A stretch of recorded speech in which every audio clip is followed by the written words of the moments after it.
Hey, I'm not surprised, motherfuckers.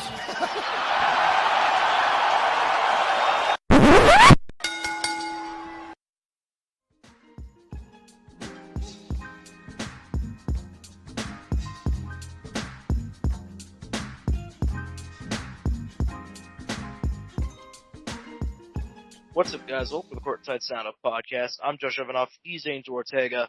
I got some UFC, NFL, NBA, and boxing to talk about. Before I talk about that, I want to talk about Amazon. Amazon is the number one online store today and has been for years. No matter what games, books, movies, it's all at Amazon.com. Buy the link under the hobby page or the YouTube page. It helps support the podcast. Support us or get something you want. Buy the link. It helps us help yourself as well.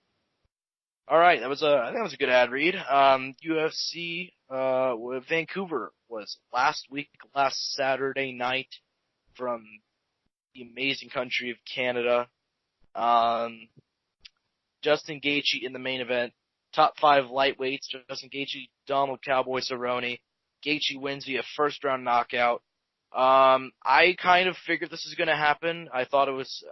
Listen, I don't like to call any fight a gimme fight or a kind of a clear result, especially with a guy like Donald Cerrone, who's been around in the game, one of the greatest lightweights of all time. I don't think many would argue with that. However, it's a guy who starts super, super fast, great boxing, great stand-up, and especially he's being more patient with incredible knockout power. Going up against a guy who got TKO'd, when was that? 3 months ago? 4 months ago?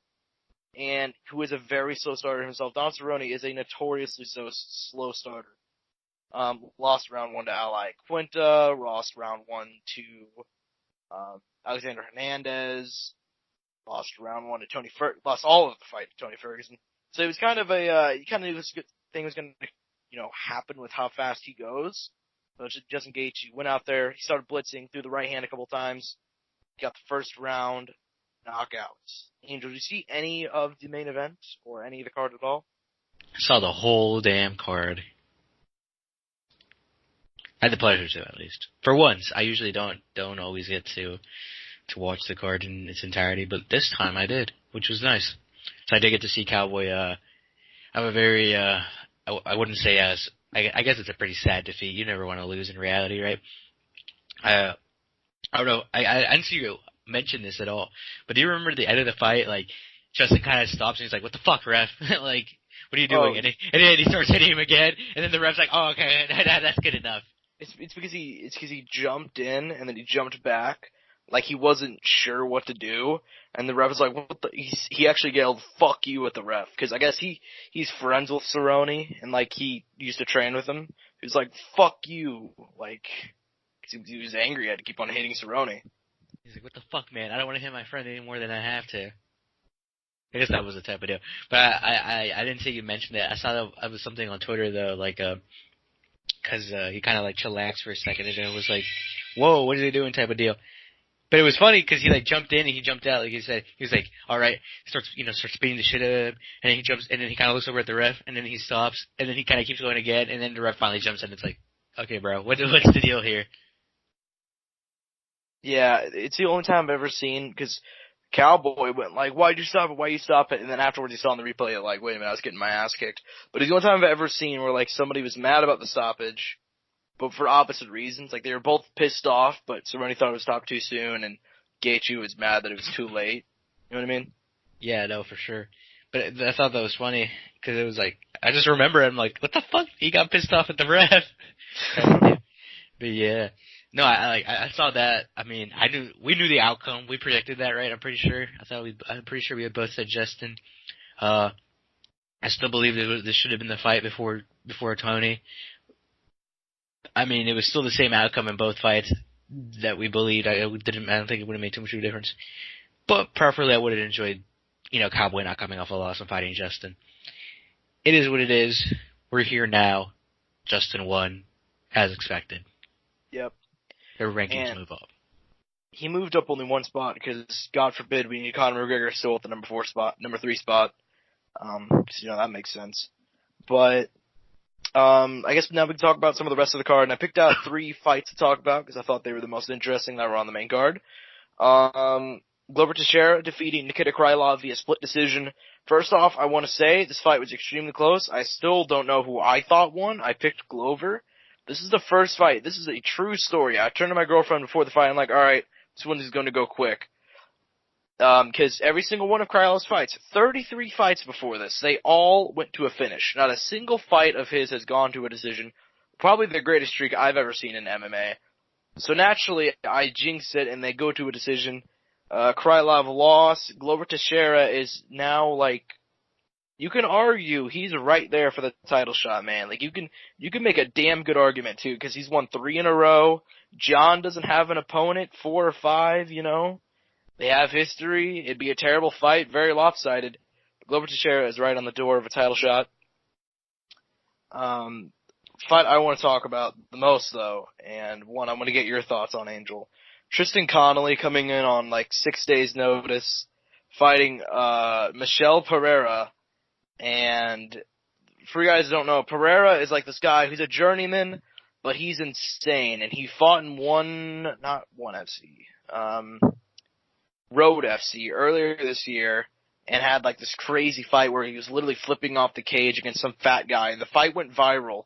He got signed to the UFC, got a first round knockout, and he was matched up with Connolly because his opponent pulled out, 6 days notice. Connolly's a career lightweight. One of my favorite fights this year because Pereira was throwing flying knees after flying knee, he was spamming shots, and listen, man, it was crazy. Angel, actually, hold on. It was a crazy fight, and it was probably one of my favorite fights this year. Connolly had a great comeback. I'd say round 1 was definitely Pereira, or you can give round 2 to Pereira. Honestly, round 1 was pretty close. Round 2 was also pretty close. I personally scored it 29-28, and I think I gave round 2 to Pereira, although you can easily give round 1. I thought it was a closer fight than most thought because round 3 was just a complete ass kicking by Connolly. Angel, what did you think about Tristan Connolly and Michel Pereira? This fight was awesome. I'm going to get your actual thoughts, though. Dude, okay, so I didn't know the whole, like, backstory, the whole deal before this until now. And obviously, in the moment when I found out he came in on, short notice. So I'm sitting, okay, so I was sitting, all over the weekend I hung out with a couple friends when we had this fight card. And we're all sitting there, all three of us were sitting down, on this couch, fucking, legs up. There's this fucking recliner type seat. And, okay, fight starts, and, like, it's just flying shit after flying shit, and I'm like, what the fuck is this? This is fucking awesome. And then someone on the side mentions, he's like, dude, the fucking gas tank's gonna die. I'm like, I don't give a fuck, as long as it's entertaining. And yeah, dude, I think there was a fucking backflip in there at some point. The thing is, there was a lot of movement that required a lot of athleticism that I could not perform. So it entertained me the whole time. And overall, I thought the fight was enjoyable. Obviously, near the end, like I said, the gas tank just died, which makes sense. And I think, I don't know if, I mean, I guess I thought Tristan won the fight. I thought, like, he just, like, near the end, he just looked a lot better than the last rounds. Honestly, I thought throughout the whole fight he looked really good. Scoring it was, I mean, I guess it probably would have been a little different, but overall, I thought he looked a lot better. He was fun to watch. Isn't he actually from Canada himself? So I think Canada kind of appreciated him a lot because of that. So I thought that was hype, especially for him. But overall, I was really entertained, man. I loved all the flying shit. Hopefully that he does that and it actually pays off next time. It didn't this time, but hopefully next time it does. Hopefully he does it more conservatively and fights a more safer style. Yeah, but here's the thing, and I saw a lot of people clowning him on the internet, which is fine. You're allowed to do that. Fighters get clowned all the time because that's what the internet likes to do. But internet does that to all athletes, let's be real. Yeah, that's true, which is really messed up. It's something I hate, but it happens. But anyways, here's the thing about Pereira. If he does not do this, if he does not do some of his crazy antics, he doesn't get signed by the UFC. He doesn't get shot in the UFC. He will not stick around in the UFC. He's doing this when people think he's entertaining. That fight was probably the most talked about fight and the most, like, entertaining fight on the card. You can argue a couple others, but still, it's the one that everybody was talking about coming out of it. It made a star out of Tristan Connolly, made a star out of Pereira, and Pereira was the star before this, and he's just been so insane that, like, you're going to be in for a good time whenever he fights. So if he's just a normal dude, people don't care. So he has to do some of that crazy shit because he's going to get bonus checks. He's going to get more eyes on him. It makes sense. So I don't think he'll change, honestly, at all. Still hype. something. And at the end of the day, maybe it's just his personality, whatever it is. Be yourself. I was entertained. I didn't really care. I didn't clown him for it. I didn't even really think about the gas tank to initiate with, to be honest. All I thought was like, this is fucking cool. That was my whole mindset through all of it. Yeah, man, he gassed really badly and like pretty quick too. Like by the end of the first round, he was gassed. But I guess we can move on from that fight. One last fight I want to talk about was my main man, Uriah Hall, getting the win over Shoeface, Antonio Carlos Jr. I thought this fight was super close, and I didn't have a problem with it if you gave it to Shoeface. I can certainly see why you would do that. But he looked crisp on the feet, and now he's won 3 out of 4, man. Uriah Hall, a guy who, 2015, 2016 lost 3 in a row, 4 or 5, got knocked out by Costa, Brunson, Musasi. Now beat Bevan Lewis at the end of last year, beat Carlos Jr. He's on a little nice streak, so I'm happy for Uriah Hall. It's hard to not love Uriah Hall, some of his crazy stuff that he does. He's like a video game character who just doesn't know all the buttons yet. Is he going to turn his life around? Or not his life around, his career around now? I don't think so, but he looks to become even more of a crisp striker than he was before. He looks like he's gotten rid of a lot of that crazy spinning stuff in order for just like to become more productive and become more clean, which I personally like. I hope the spinning shit doesn't go away though. At least like I said, I think it could be done conservatively and work. Yeah, I don't think it's going to go away permanently, but he's been doing less of it. It's been working, so. I thought his fight was really fun to watch. I don't like, dude. Okay, so I was like I was throughout the card. We kind of stopped, watch, and we didn't get to watch some fights in their entirety. But I remember watching a fair bit of that fight, and I was really entertained. At least I was. I mean, I don't know. I was pretty entertained. But I remember it being interesting, I should say. I mean, I hope he maybe gets a decent, chance. I mean, what is he now, 11th? Something like that? Something like that. Maybe he gets to fight Chris Weidman. No, I'm just kidding. A rematch with Weidman, man? No. If Weidman wins this fight. Weidman's up at light heavyweight now. I don't think he'll come back down. You don't think he'll come back down? Speaking about that quickly, you think he'll be better at light heavyweight? Yes, I think he will. I think his chin's going to be better. That's one. Like, here's the thing about Chris Weidman. Chris Weidman has looked great in all of his fights until he gets knocked out. Like, that's literally the thing. Like, he looked great against Yoel. Like, he was winning that fight against Yoel. And he got fucking kneed to the head. Got kneed in the head. He was winning that fight against Jacare before it got knocked out in the last minute. He beat Gastelum, and Gastelum looks like a world beater right now. There was one more fight. He was winning the fight against Rockhold before he did some stupid wheel kick. So, obviously, I still think he's really, really good. That guy went up in weight, too, which is even crazier. Yeah, but I don't know how well he'll do at light heavyweight. I think he'll do better, because I think, like, logic says his chin should be conditioned more now, because he's not cutting weight. No, that's not what happened for Luke Rockhold, but that's what it should be anyways. We'll have to see. That's another card. I just wanted to bring that up quickly. Yeah, that's in a bit, man. That's next month, I believe. Just want to bring that up. Yeah. But I guess that kind of wraps up this UFC card. The UFC card next week. By next week, I mean tomorrow, actually. Yair Rodriguez, Jeremy Stephens fighting in Mexico City. I love this main event, co-main event combo. Because you have two, like, Mexican fighters who can potentially be the future of that market, Alexa Grasso, Yair Rodriguez. Two, like, interesting top 15, top 10 people in their division going against very good challengers. Jeremy Stephens is, in his words, the hardest hitting 145-pounder. And Yair's coming off that amazing win over the Korean Zombie, that last second knockout. I remember that fight exactly. It was midnight, and because they have one card used to go forever, it was midnight, and he got the knockout with 1 second to go, and I just screamed, man. It was absolutely insane. And he looked good in that fight, too, man. He was off for a long time. He took that fight on short notice. That fight was supposed to be Frankie Edgar, if you guys forget. He took it on, 3 weeks' notice, 2 weeks' notice. He came in, got the knockout win, put himself back on the map, man. Awesome fight for him. Awesome win. Taking on Jeremy Stephens. Jeremy Stephens has lost 2 in a row against Zabit, and I believe the other one, Was that loss to Aldo, last year in July, and also Canada, I believe.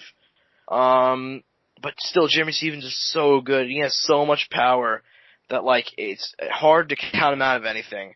And this is a fight I've gone back and forth on for, like, a lot, man. Like, Jeremy Stevens, before those two losses to Sabit, which you can argue he won, very close fight, that loss to Aldo, which he looked good before that.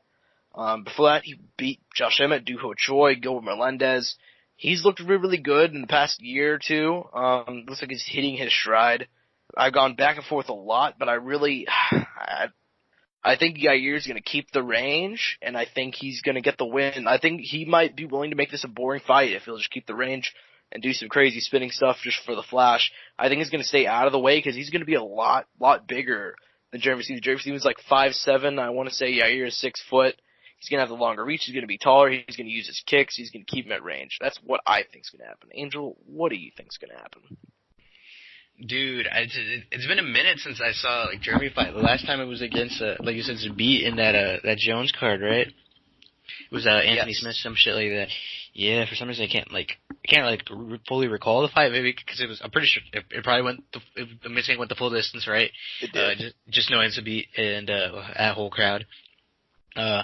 But obviously, like, with the ending to Yair's last fight, I mean, that was wild. I didn't have the honor to watch that fight, but I did have the honor of seeing the replay. I know for a fact I ended up, like, I was busy with something, or I kind of, like, flew over my head, but I remember, my friend telling me about that. He's like, dude, look up this highlight. And I go on Twitter, and all I see is that elbow behind the back, fucking finish, kinda, it looks like a glitch in a video game type of deal. Like, it should not hit, but it did hit. And it was crazy, man. I'm sad because I feel like that was the last time Yair fought, right? Yes. So I didn't get to see that fight, which kind of like limits me to say like what's gonna happen here. I'm not gonna lie. I imagine like I try to look at some highlights. I try to watch the whole fight. I haven't been able to do it. Kind of like prior to that because overall I heard that fight was really good. I know the dude's on the rise. I've seen like very few highlights, nothing enough to like fully get me to like appreciate what he's capable of doing. But he seems like an interesting dude for what it is. And then Jeremy, like I said, it's been forever, and I can't even remember that fight. I completely forgot he fought earlier this year. Or was that earlier this year? I don't even remember anymore. With all these events we've been having now, because we get every weekend, so it's kind of like, was that last week or was that like 4 months ago type of deal? Because we just had a Cowboy fight last week, but it seemed like Cowboy fought like literally a week before that. When in reality, okay, but to be fair, Cowboy's a really bad example. I know, but I'm just saying that's how that time, you know what I mean? Yeah. Like it like just kind of like time wise, like it seemed like it was only a week ago, and like now we're here type of deal. I'm not saying like comparison there between fighters. I'm just saying like time wise, I can't like remembering a card back then. I'm just like, Jesus Christ, like has it really been that long? But yeah, no, kind of base it off that. I mean, I don't really think I could give a constructive like opinion about it. You know what I mean? Mhm. Because at least in the past, I knew one of the two guys to a certain extent and had faith in one of them, more than the other. Yeah. In that case, I'm not sure if you'll be able to add much to our co-main, Alexa Grasso. When she came into the UFC, they're kind of looking at her like she's going to be like the female star coming in at straw weight. She made some waves at first, and then I believe she lost 2 in a row, including to Tatiana Suarez, who then tore through Carla Esparza. But still, I have high hopes for Alexa Grasso. She looked really, really good last time out against Karolina Kokovics. You know what? I said her name, and I said it enough. So she beat Carolina last time out. Carla Esparza, on the other hand, she's a former champion. She was the initial strawweight champion, which people forgot. She beat Rose Namajunas via rear naked choke, dominating win. And then, she had some ups and downs. She beat Cynthia Calvillo, Juliana Lima, Morena Moroz. But then she lost to Claudia Gadelha, got dominated by Suarez. Her last fight was a win over Verna Jandiroba from the former Invicta champion, who I actually had a lot of high hopes for. I actually picked Verna to win that fight. Carla ended up getting the close win, though. Very close matchup. I'm going to take Esparza here. I think her wrestling is going to be way too dominant. I hate using MMA math, but Carla Esparza was able to at least put up a fight against Tatiana Suarez, and she's a great wrestler, and that's kind of the worst part of Grasso's game. She has great striking, good cardio, all that stuff, but her wrestling has always been, like, her weak point. Like, she got taken down and immediately submitted by Tatiana Suarez. Her jiu-jitsu is the worst part of her game, and wrestling's the worst part of her game. Not saying it's bad, but I'm saying, like, whenever you're going with the elite wrestlers of that division, I think she's gonna end up, not doing as well. I'm gonna take Esparza. I don't think you have much to add to this, do you, at all? Sadly not. All I know is, I know for that weight class ranking-wise, I know a lot of stuff's going to shift over within this next month because they're fighting and Michelle's fighting, right? Yes. Not too long from now. Yeah, this is a fight to kind of, like, put yourself into that discussion for, like, a title shot. Win this fight and win the fight after this, you're in the discussion. Yeah. My personal most look forward to fight. This is gonna be the greatest fight of all time. There's no way you can convince me otherwise. Betch Correia, former UFC title challenger, Betch Correia, been out of the game for a while, missed weight horribly last time out. Kind of a meme in the MMA community. Going up against Sajar Eubanks, the real champ at 125, I'm obviously joking about all this, but Sajar Eubanks, she went through the Ultimate Fighter house, should have fought for the title, but then she missed weight. She looked really, really good, but, missed weight, moved up to 135. I'm really including this because this is the only other ranked matchup on this card. Of, like, people that are all ranked in the division, this is the only one. There's some other guys on this card, Sergio Pettis, who I'm looking forward to.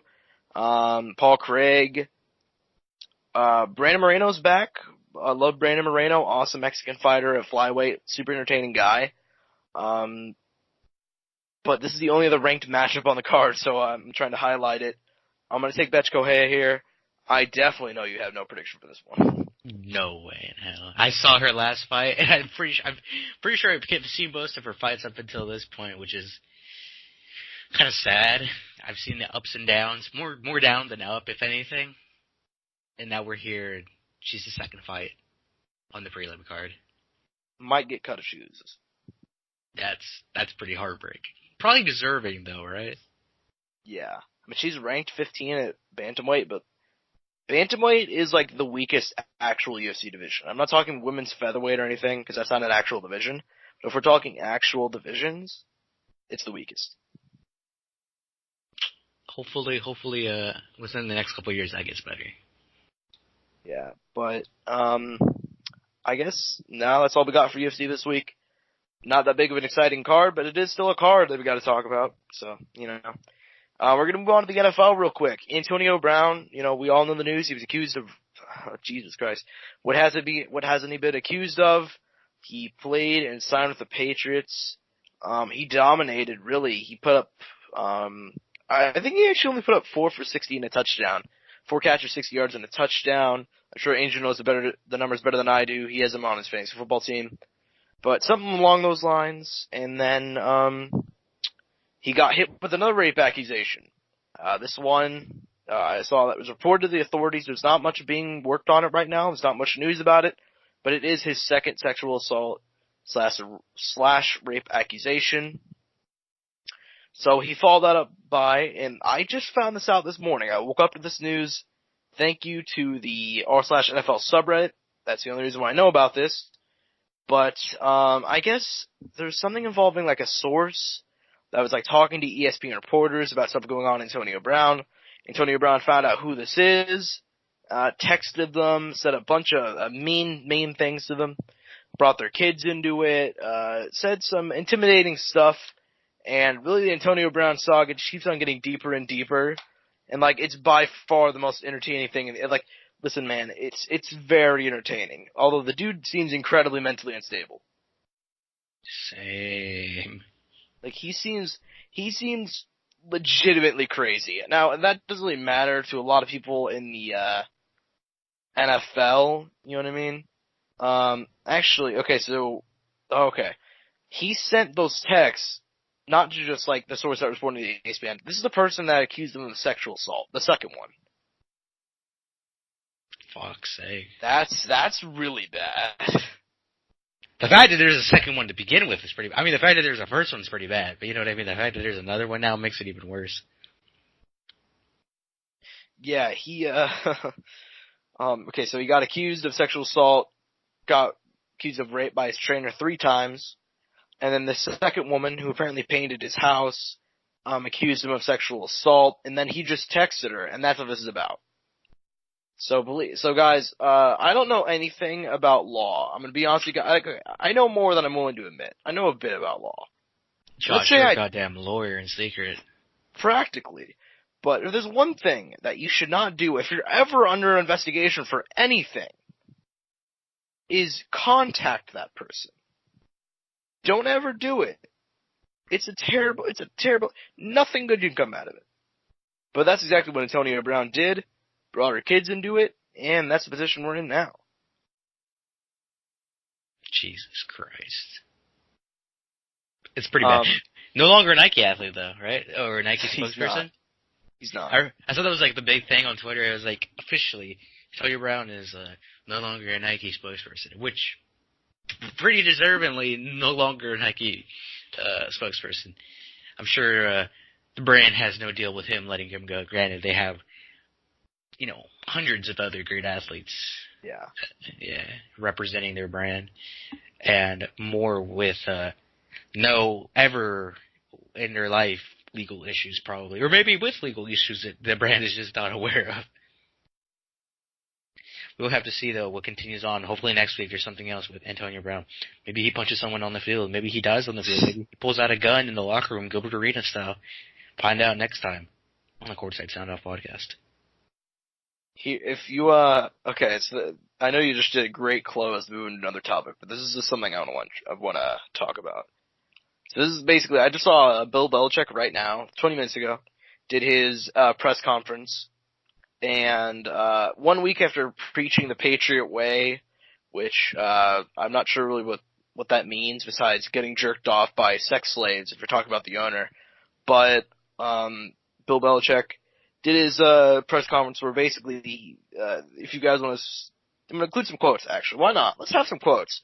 He said, another questions about Antonio. Belichick said, we take all the situations with our team very seriously, and these are some things we're looking into. I'm not going to comment on any off-the-field situations. There are questions on that. Anything on football, I'd be happy to answer. Belichick was then asked if Brown would play Sunday. He's on our roster, Belichick clarified. Belichick was asked if the latest report affected his status of the team. Yeah, I think I already addressed it, so I'm going to get ready for the Jets here. I'd be happy to answer any football questions, but the rest of it, I'm done with it. Apparently another reporter began a question about on-the-field stuff when Belichick interrupted. Okay, so yeah, I'm good. Thank you. I think we had enough of that. And he stormed off the podium and into the hall and yelled in frustration as the door closed behind him. Bill Belichick has been around for a long time, and listen, man, I have a lot of respect for Belichick, and I have a lot of respect for Tom Brady. However, I'm very much in the opinion that they don't care what Antonio Brown does, and they're going to play him because he can catch the ball really, really well. They're going to play him as long as they can, no matter how many sexual assault allegations, no matter how unstable he seems, they're going to play him, and he's going to score until the NFL grows some balls and does something. Like, this is the first time I've been really angry about the NFL in a long time, because you have stuff like they investigated Tyreek Hill, which they later found nothing came out of it, and I'll admit I was wrong about that. But the NFL's allowed to investigate that, which technically was not a legal matter. He was never once charged, nor was he even considered a suspect in those cases. Fun fact, it was always his wife that was under investigation. That didn't matter. They investigated Tyreek Hill for months on end. They investigated him for 12 hours. They brought him in one time. They have made one comment about Antonio Brown, so the fact that he's been accused of rape on multiple occasions. That's not including his questionable tactics to get to the Patriots in the first place. Storming out of Oakland like a small child, threatening to duck the GM, calling him a cracker, doing a bunch of stuff, and yet no punishment whatsoever. This is, like, the NFL is a really terribly run league, but this is, like, next level terribly run, like, league. You know what I mean? I know people have a lot of things about the NFL, dude. A lot of shit they've done, even within the game itself. Oh, man. Hopefully, I don't even know, man. This is some moral shit. Granted, it's not, granted, rape is not fine, so I guess it's not too much morality. But, when it comes to certain legal shit, it's like, how much, I guess it's their employers, I guess they have a good say in it, but I don't know, man. This is something that's just so, like, there's a lot of shit, there's a lot of, he said, she said, should we be allowed to do this type of deal? I don't know, man. It's not right, but some crazy shit, man. I don't know what to do. I mean, there's a lot of ethics and shit to deal with this. Granted, at the end of the day, some people are like, this is just not right, so fuck this guy, type of deal. Yeah, listen, man, I'll admit if I'm wrong, because I don't have a problem saying if I'm wrong, but I think that, like, when there's smoke, there's fire, and the amount of smoke that's around Antonio Brown is enough, like, to fill an entire stadium. He's burning California right now. He really is. He is the reason California is having all these forest fires. God. So I think I ranted long enough. I just wanted to. Yeah. I just want to talk about that. I want to get my thoughts out there because I think it's a messed up situation. If you're looking for a sad situation, you can go to basketball with Isaiah Thomas. Whole career. Yeah, he got injured before he even, like, got a big payday. I think that's the worst part about it. It's pretty bad, man. Like I said, whole career probably, like, think about it. Short guy, probably the whole point leading up to the day of the NBA draft, he's probably told he will not make the NBA. He did make the NBA. Pretty sure he was the last pick, if I remember right.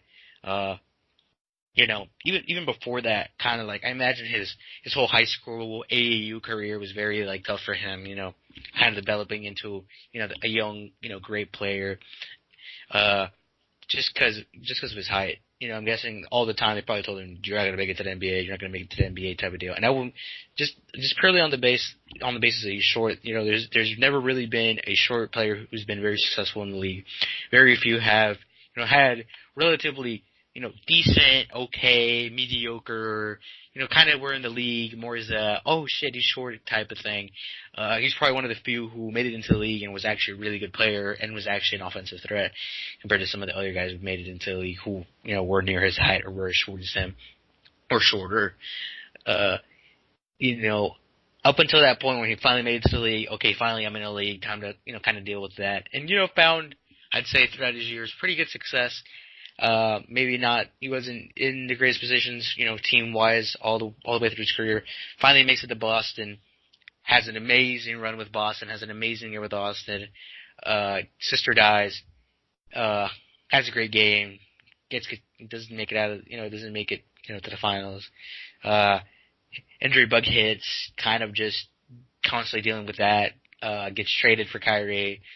Kind of in the trade, kind of vacuum now, team to team, not fully there yet, and now once again another injury, out for 8 weeks, some shit like that. Yeah, I think it really, really sucks. Well, no shit, but you know what I mean. Yeah. He can't suck his thumb, Josh. Is that what you're trying to say? Listen, I was kind of excited for Isaiah Thomas. I thought it was a good chance for him to get more playing time. Because I remember seeing him, last time he really got actual playing time was the year with the Lakers. And he looked pretty alright, He didn't look too bad. He became more of a scoring option. And he signed with the Wizards, and it looked like he was going to be the starter for whenever John Wall was out. At the very least, he's going to get some good playing time. Last year in Denver, he only played 12 games. Which is something, mostly because of just injuries. But he's had a lot of hip issues, and now he's a thumb issue. He's going to be out for 6 weeks. 6 to 8 weeks is the actual report I saw. And the season starts in a month, which is really crazy, but it does, in about a month. A bit over, probably. And it looks like Ish Smith is going to be the one starting and send. Ish Smith just works his way into every single team at this point. But I don't know, it just sucks, because he got injured before his big payday, and I was like one of those people that, like, kind of got into basketball around the time that he was hitting his stride. Like, I was always kind of a basketball fan, but I was never that into it, you know what I mean? despite the fact that like the Thunder were like in my hometown and stuff like that. It really wasn't until like 2016 that I really got into basketball. And right around that time, he's hitting his stride, and then I just watched his entire downfall. You can blame me for it, honestly, if you want to, but I don't know. It just sucks. Sucks for the NBA. I was probably like, I'd say in general, he's just a good personality to have around the league now, which is kind of like, he's kind of died off in existence and relevance to the league because of just his whole situation. And it's overall heartbreaking. I mean, the fall of Isaiah Thomas is pretty bad, man.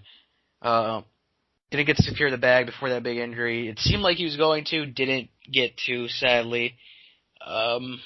Maybe things change here within the next year.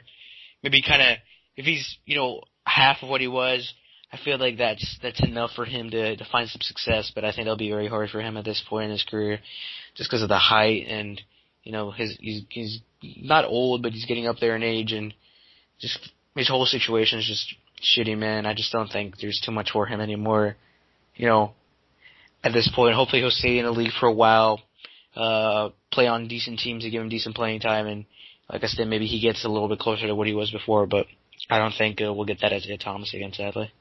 Yeah, I don't think we will. I think it's too many injuries, and especially for a guy that, like, he's becoming less and less mobile, and that was, like, kind of the really good parts of his game, because he didn't have the height or anything, but that's where he is now. He's a slippery guy, but not anymore. Not anymore. Okay, so that's pretty much all there is for basketball. Oh, I have one thing. Oh, wait, is there one more thing? Oh, boy. Not anything relevant, but since Vince Carter's retiring this year, I'm guessing, Nike's releasing a Nike Shock that Vince Carter wore at the 2000 Olympics. Just wanted to bring that up quickly, because this is in honor of him. It's coming out on the 20th of this month, so today, pretty sure. It's either this month or next month, I forget. Thing is, it's out there. Just wanted to bring that up. A little money for Vincey before he leaves. Another little quick payday. That or probably just for the shoe companies. But just want to bring it up that quickly. No, I'm glad you brought that up. I'm happy that Vince Carter's around. Something I realized, because you know how last year the All-Star game had, they had Dirk and they had Dwayne? Mm-hmm. Because they were like pioneers and future Hall of Famers. I realized, holy shit, Vince Carter might be in the All-Star game next year. Dunk contest, what do you mean? That's it. Oh, that's right. I never even thought about the dunk. Well, the reason he said he doesn't want to do another dunk contest, because he said he will not be able to top his 2000 dunk contest. True. I mean, also, he probably can't get up as high as he could. There's probably 2 dunks and then Vince is done, I'm guessing. But he'll be 43 by the time the All-Star game takes place. And he could still throw that bitch down. I loved his hidden game. Do not lob, just something crazy, fucking like behind the back. Probably not behind the back. Dunk out of Vince maybe nowadays, but maybe Vince throwing it down would be great. Yeah, that'd be really, really cool. Yeah. At least one lob, I'll be happy. But you're right, I didn't even think about that. Yeah, he's gonna be back, man. I really hope that happens, because I wonder if the NBA is gonna be, like, selective. But there's, like, another person that I cannot imagine. Like, Vince, future Hall of Famer, former All-NBA team guy, 8-time All-Star, obviously his infamous dunk competition win. He should be the there. Olympic dunk, yeah. Unforgettable, greatest dunk of all time in my opinion. All around, cool guy, fun guy, great guy for the league. Good veteran, I'll say that too. He's back with the Hawks, right, if I remember right? Yep, final season with the Hawks.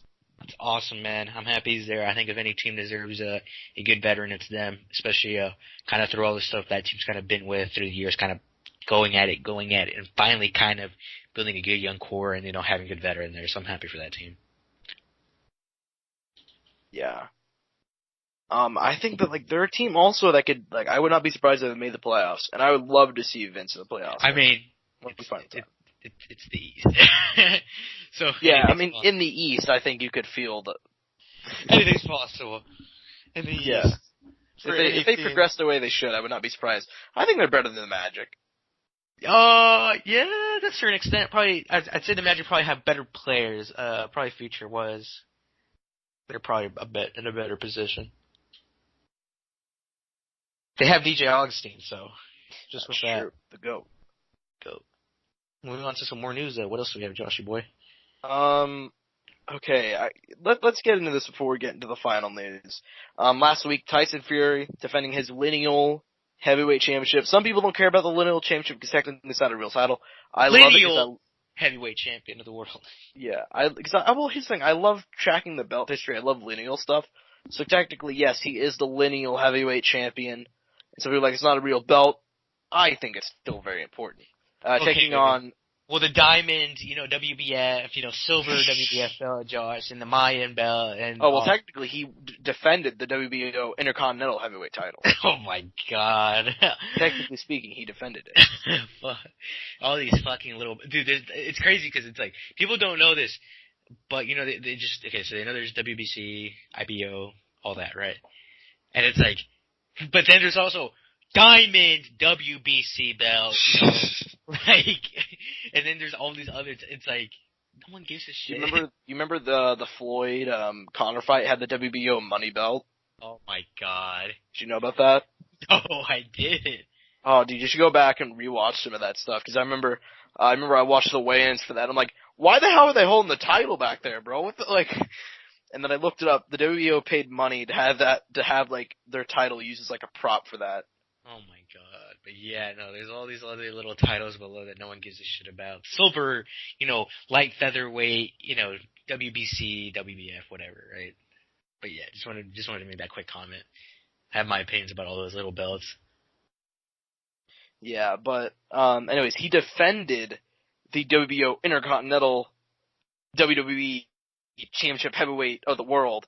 I don't know. But anyways, he defended that, technically speaking, because that was a real belt on the line, if you didn't count the lineal title, against Otto, how do you say his last name, Angel? Go for it.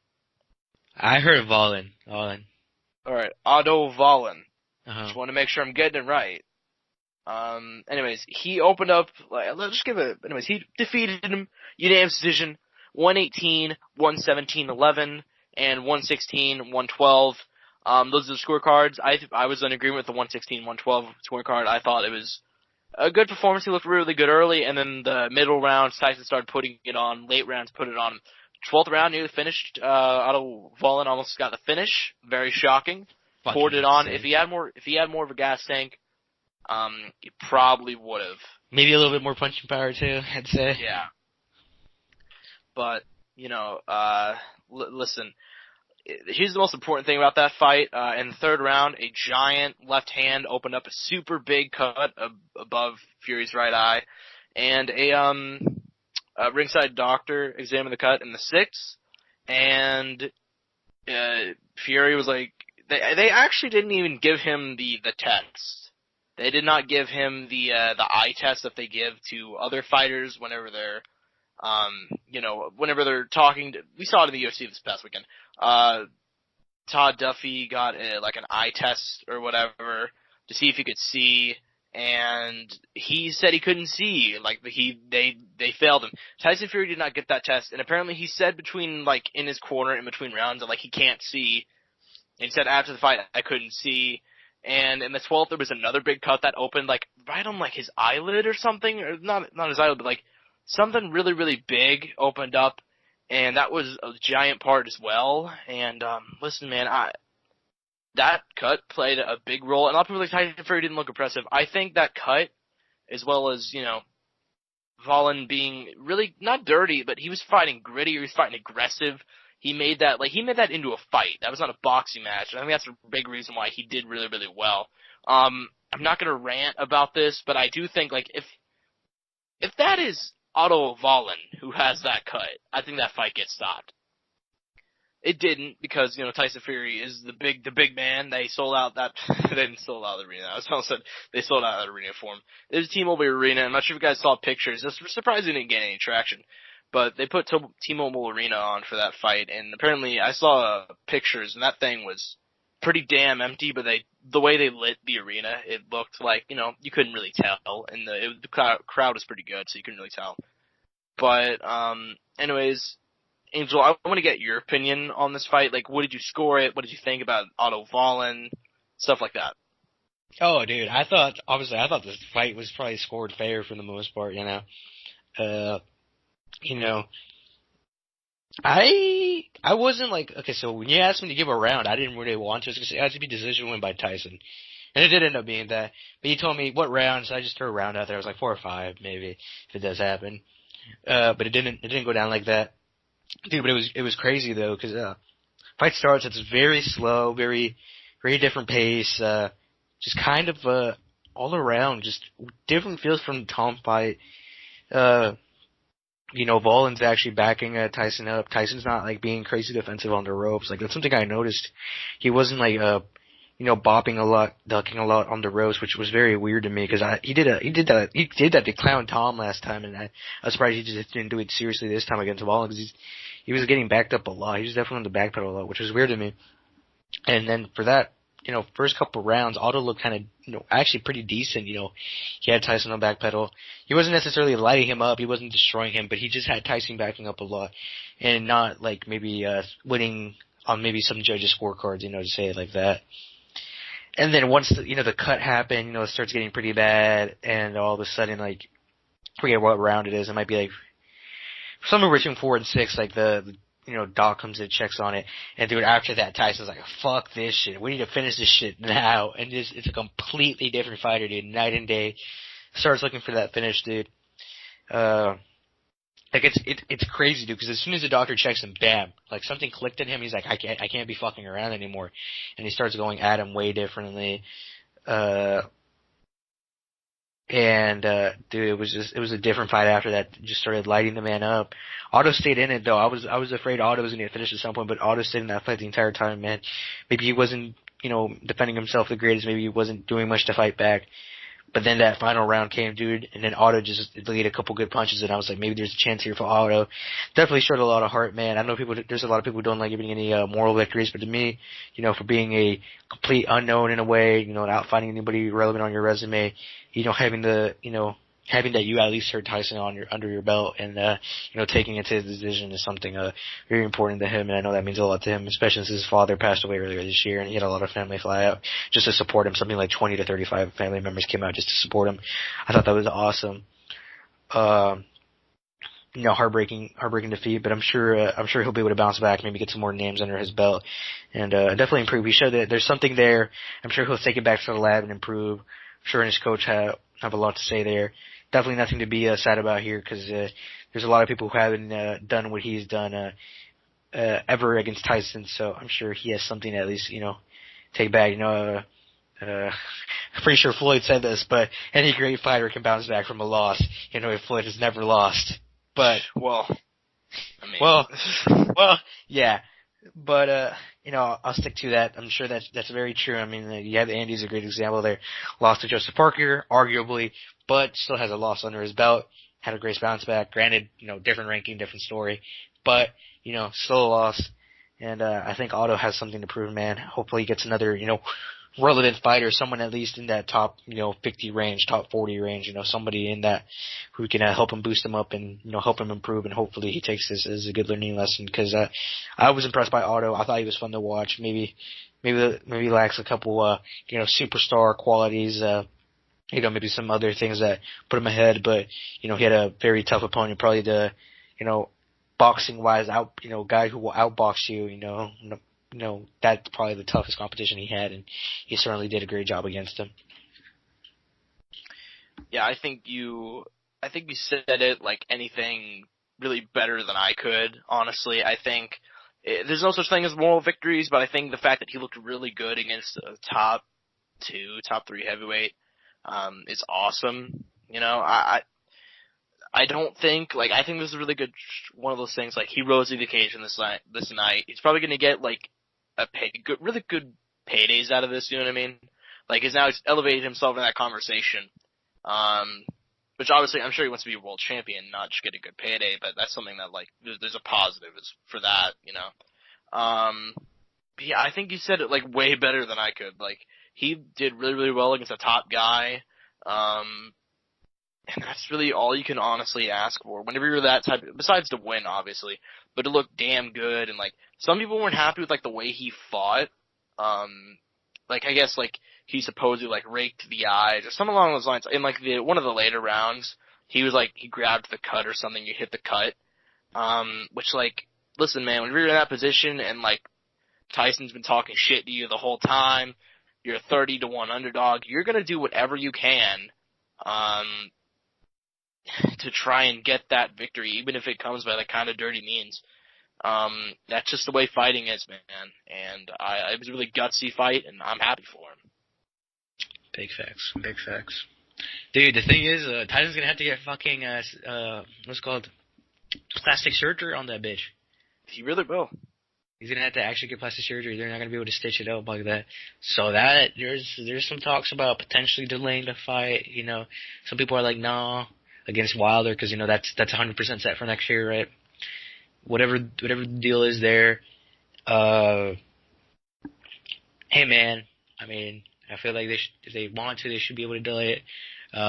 Obviously, we haven't seen what Wilder has to deal with yet. Obviously, Luis has his own, going to be his own, you know, whole thing. We'll have to see when that happens, because to see what happens there. Maybe Wilder gets a little shooken up by the boy Ortiz. Maybe not, but anything's possible, man. I mean, we just saw what happened right there with a you know, kind of a unknown. And we saw the damage that could be done. Yeah, definitely. Let's see what happens as a Fury next. Like you said, the Wilder thing, but we'll have to see how that goes with Wilder and Ortiz. Yeah.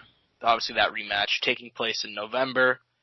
Angel, I'm not sure if you heard about this little thing that's also taking place in November. 2 YouTubers are fighting, right? Main event, being promoted by Eddie Hearn. We keep on talking about this. I think this is like the second time in the last three weeks that we talked about this.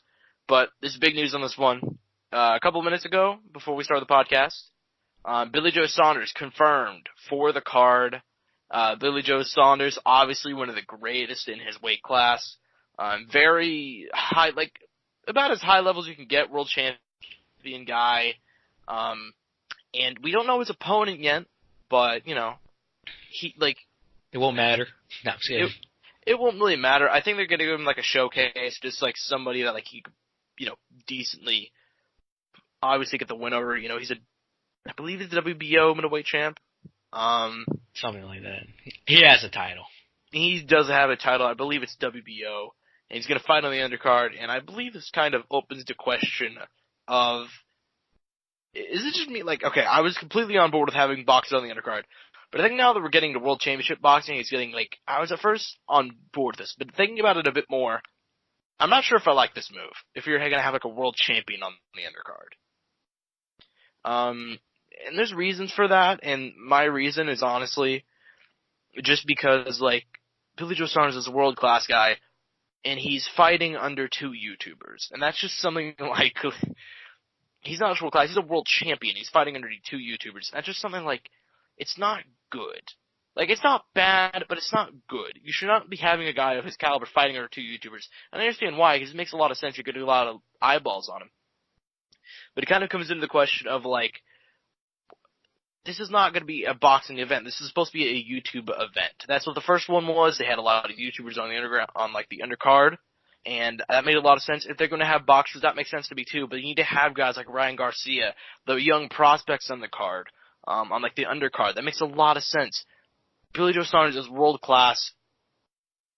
People who are fans of him are not. And by the way, Billy Joe Saunders, no offense to him, he's not the most entertaining guy.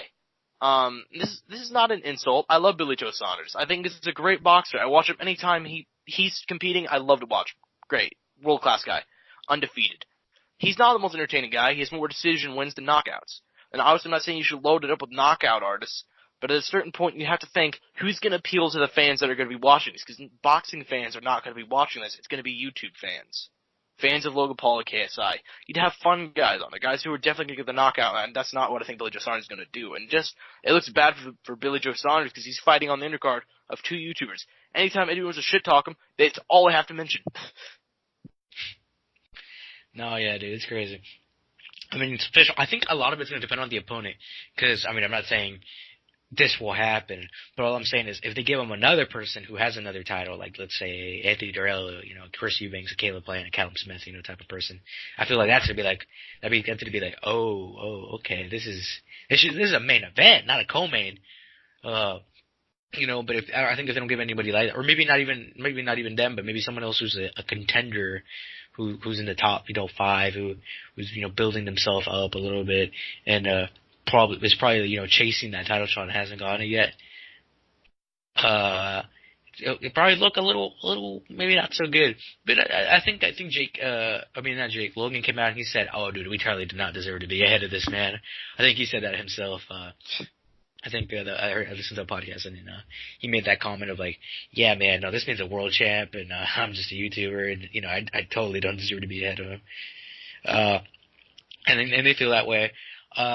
And that's a big thing right now with all the guys who are on YouTube. They're like, it's the only reason the reason the event was so big was because it was a YouTube boxing event. Like everybody's still on the thing of like there should be a YouTuber fight and then a professional fight, YouTuber fight, a professional fight, kind of leading up to the boxing event. First of all, to keep the people engaged, and then second of all, to have still boxing fans there.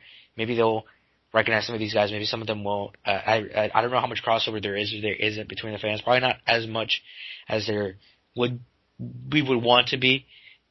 I know that the Jake fight is looking very probable, which is good, because there'll be another YouTuber fight in a sense, or there's a couple guys who are, Dylan Dennis is still on the cards. I know that's still getting pushed for. The boy face Sensei who fought on the last card, Anderson Gibb, Fuzi Tube, who's going to be fighting here soon. A couple other guys. I think there's another name or two that I can't think of off the top of my head who have been thrown out there. But it looks like Jake can potentially be on the card, which is good in a way for the card, because then you'll have another YouTuber on there, maybe push for another one, maybe, because the thing is, it's like I said, it was a boxing event for YouTubers, and I feel like for the most part it should still stay like that.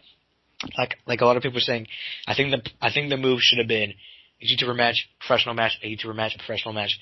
That way, you keep people engaged all the way through it, and you keep people constantly entertained. I know that's not the plan, but that really should have been the thing. I think that like we said when we originally talked about this, I think that will forever be Eddie's biggest mistake, not putting more YouTubers on the undercard, because that was the play. I know he wants to put his own guys on here. But like I said, I think it would have been better for his guys to have, YouTubers fighting before them, and then they come on and kind of put on the real show so people can see that there's levels to this shit. Yeah, there are levels to this shit. And I understand the argument of, like, not having YouTubers because, like, they're going to look really bad in comparison. Like, and that's not a shot at them because they're not boxers, but, like, that's the truth. They're not going to look very good in comparison. But, like, who cares, man? Like I said, boxing fans aren't tuning into this. Like, obviously they're going to if you put guys like Billy Joe Saunders. But, like, I'd say 75-25 ratio at best. But for, like, boxing fans, YouTubing fans. You know what I mean? Oh, yeah, probably. Maybe even less of that. Like I told you, dude, who knows how much crossover there is. I wish I knew the actual number and statistic on it. But it's definitely not as much as we would want it to be. Like you said, I understand it, I get it, but I will constantly preach it. They should have done it, like I said, YouTuber in the pro fight, because that way, it would have just made sense for the people. People would have got to learn maybe there's a bit more to boxing than just being in the middle and hitting each other in a random way. It's just a big mistake, and even. Like, all the guys who were on that card and I know Vidal's come out and even said that himself, that should have been the play. This is how it should have been done. Shit, dude, I think even having Vidal on that would have been great. Maybe that's still a possibility. I know Vidal has a very low record and would need a very low opponent. But, like I said, hopefully moving forward, Eddie changes his mind. Because it's not like these YouTubers are going to have to prepare, so it won't be hard to set up their fights. They'll be like, yeah, just get your pro license, bam, we got it done. And I know a lot of guys who want to be on the card are already applying for the pro license just to be safe. I know Sensei's already doing that. I know Gibb is just going to do it just cause to be sure. But that's the play right now, man. I don't know. Looking forward, like I said, it wouldn't be hard to set up. Hopefully there's some expansion here. Either way, the event's coming up. It's still a while from now. There could be a lot of changes. It'll be a while before the undercard is mentioned. The full undercard is mentioned. I don't know, man. Luckily, it's very inexpensive to get to Zone, in my opinion. I don't, at least, for the whole month, I don't think it's that bad of a price, especially for all you get. So hopefully people are entertained when they get that. And I mean, to everybody out there, this will not be illegally streamed on Twitch this time. Eddie Hearn will be very sure of that. They're going to take that shit down. Instantly. 100%.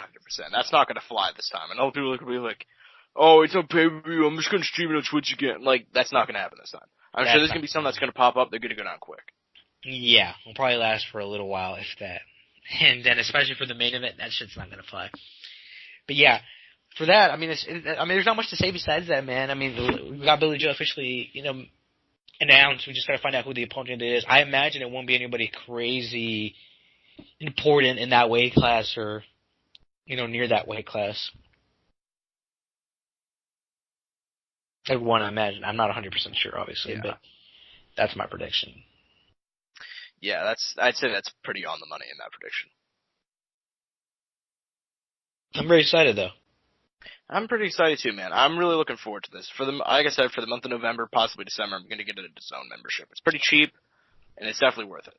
And then we might talk about some Bellator fights I was talking about you earlier before we started the podcast. Yeah, we're probably going to talk about some Bellator. I know they have some good stuff coming up. They've had some good stuff going on all year, honestly. We just haven't gotten around to talking about it, and that's my fault. I keep on thinking that, like, I'm going to talk about it on the podcast. I just never do. Well, man, this is our opportunity to close it out now, isn't it? I believe this is. Before I close out, I want to talk about Target, because Target is one of the greatest stores today's night for buying online or buying a store. It's quality with good prices. Target is one of our sponsors that helps you bring quality podcasts each and every single week. We never miss it. If you buy the link on the Podbean page, it helps support us. Target, expect more, pay less. All right, thanks, guys, for listening to Courtside Soundoff podcast. I believe this is episode 29. I'm at Josh Evanoff on Twitter. He's at AngelTaker_01. And we are at Courtside Sound 1 on Twitter and at Courtside Soundoff on Instagram. And also, same thing for the YouTube page, Courtside Soundoff podcast. Thank you guys for listening. Our numbers are looking pretty good. I'm really happy with some of the growth of the podcast, and we hope to continue growing next week, episode 30, which I'm sure will be a lot of fun. So thank you guys for listening, as always, and peace and buggers. Mouse click.